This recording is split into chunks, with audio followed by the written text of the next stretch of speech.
नाज़रीन इकराम, बड़ी ही अहम डेवलपमेंट्स हैं, बड़ी ही अहम डिटेल सामने आई है जो आपके साथ इस वीडियो में शेयर करनी है। ये इम्पोर्टेड हुकूमत का घिनौना मंसूबा बेनकाब हो चुका है। अवाम के साथ एक बार फिर से ये इम्पोर्टेड हुकूमत बहुत बड़ा धोखा करने जा रही है। एक जानब तो शहबाज हुकूमत इस मुल्क की मुआशी सूरत-ए-हाल को बेहतर करने के लिए दोस्त मुमालिक से मदद मांग रही है, मगर वहीं पर सरमायाकारी की आड़ में मुल्क की असासों को बेचने लग पड़ी है और ये ऐसा घिनौना मंसूबा बेनकाब हो चुका है। क्या अब इसको अदालत में चैलेंज करने की कोशिश की गई है, बल्कि अदालत के अंदर इस प्लान को, इस मंसूबे को बाकायदा चैलेंज कर दिया गया और दरखास्त दायर कर दी गई है। और वहीं पर नाज़रीन इकराम, इस वक्त पाकिस्तान के अंदर जो मुश्किल सूरत-ए-हाल है, पाकिस्तान इस वक्त डूब रहा है और तबाही के दहाने पर है। तो इस मुश्किल वक्त में हमेशा की तरह दोस्त मुल्क जो पाकिस्तान का हमेशा साथ देता है और कभी भी पाकिस्तान को तन्हा नहीं होने देता, तुर्की भी इस बार सबसे पहले सामने आया और तुर्की ने इस मुश्किल वक्त में पाकिस्तान का साथ दिया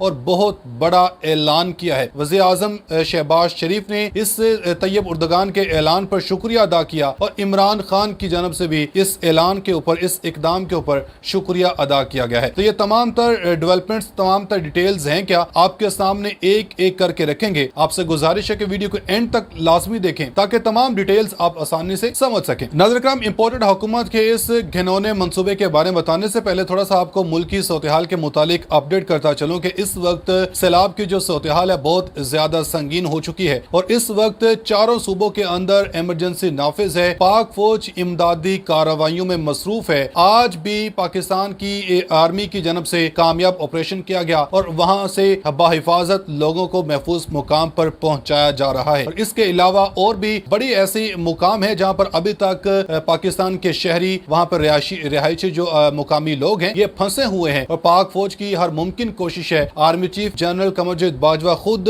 मैदान में उतरे हुए हैं और इन्होंने कहा कि आखिरी शख्स को महफूज मुकाम तक पहुंचाने तक हम चैन से नहीं बैठेंगे, ये हमारा रेस्क्यू ऑपरेशन जारी रहेगा। और यहाँ पर आपको बताता चलूं कि ये जो इस वक्त सैलाब पाकिस्तान के अंदर आया, ये जो आफत, कुदरती आफत है, ये 2010 से भी ज्यादा खतरनाक है और 2010 से भी ज्यादा इसमें तबाही मचाई गई है। तो इस मौका के ऊपर दोस्त मुमालिक सामने आए और इन दोस्त मुमालिक ने पाकिस्तान की बढ़ चढ़कर मदद करने का ऐलान किया। सबसे पहले तुर्की सामने आया। तुर्की की जानब से पाकिस्तान को फौरी तौर पर हंगामी बुनियादों पर इमदाद भेजने का ऐलान किया गया, बल्कि इमदाद भेज दी भी गई है। और तैयब उर्दगान की जानब से बड़ा ऐलान किया गया। तैयब उर्दगान की जानब से कहा गया कि हमेशा की तरह पाकिस्तान तुर्की का साथ देता है। पाकिस्तान और तुर्की दो बरादर मुल्क हैं, ये दो मुल्क एक जान है, ये कभी भी एक दूसरे को अपने से जुदा नहीं देखना चाहते। और जिस तरह पाकिस्तान तहरीक इंसाफ की हुकूमत थी, उस वक्त भी तैयब उर्दगान और इमरान खान दो ऐसे वाहिद लीडर थे जिन्होंने उम्मत मुस्लिमा की हर आवाज को हर प्लेटफॉर्म के ऊपर उठाया। और अभी जिस तरह तैयब उर्दगान फिर इस वक्त पाकिस्तानियों को मुश्किलात में देखकर सामने आए और इन्होंने बड़ा ऐलान किया और इन्होंने कहा कि हमेशा की तरह तुर्की पाकिस्तान का सबसे पहले पाकिस्तान की मदद करेगा, पाकिस्तानियों का साथ देगा, क्योंकि पाकिस्तानी जिस तरह तुर्कियों से मोहब्बत करते हैं, इसी तरह तुर्की भी पाकिस्तान से मोहब्बत करते हैं। और तुर्की के इस इकदाम के ऊपर शहबाज शरीफ का शुक्रिया अदा किया गया और इमरान खान की जानब से भी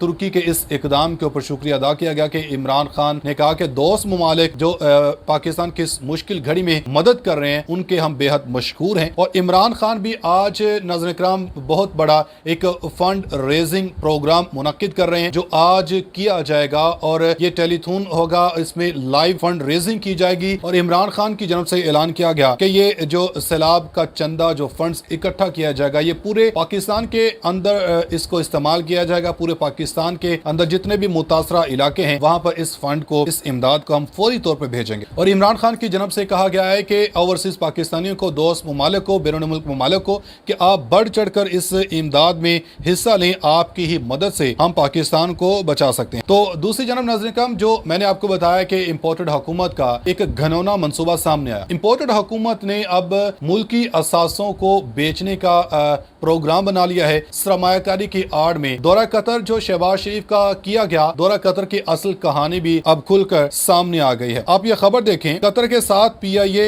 इस्लामाबाद एयरपोर्ट मुआहिदा रोका जाए, लाहौर हाई कोर्ट में इसकी इस्तदा कर दी गई है और बाकायदा दरख्वास्त दायर कर दी गई है कि ये गैर कानूनी इकदाम है। सरमायाकारी की आड़ में इम्पोर्टेड हुकूमत, शहबाज हुकूमत पाकिस्तान के सबसे बड़े एयरपोर्ट और पाकिस्तान की जो कौमी एयरलाइन है इसको फरोख्त कर रही है और इसकी फरोख्त के ऊपर पाबंदी लगाई जाए और इसको गैर कानूनी करवाया जाए। इस हवाले से आप खबर देखें कि वफाकी हुकूमत को कतर के साथ मुबैना तौर पर पाकिस्तान इंटरनेशनल एयरलाइंस के 51% हिस्सा फरोख्त करने और कौमी एयरलाइन और इस्लामाबाद एयरपोर्ट का इंतजामी कंट्रोल इसे सौंपने के मुआहदे से रोकने के लिए लाहौर हाई कोर्ट में दरख्वास्त दायर की गई है। इस हवाले से एविएशन कवानीन में महारत रखने वाले वकील नबील अहमद ने दरख्वास्त एक रिट पटिशन की सूरत में दायर की है। इन्होंने कहा कि इतलात है कि कतर ने PIA एविएशन के शोबों और होटल के शोबों में सरमायाकारी करने का प्लान बनाया है और इनका ये प्रोग्राम है। इन्होंने ये मौकिफ अपना इख्तियार किया दरख्वास्त के अंदर के कतरी हुकूमत को सरमायाकारी के एवज न्यूयॉर्क के मेन हिटन में PIA के रोज वेल्ट होटल की हिस्सेस भी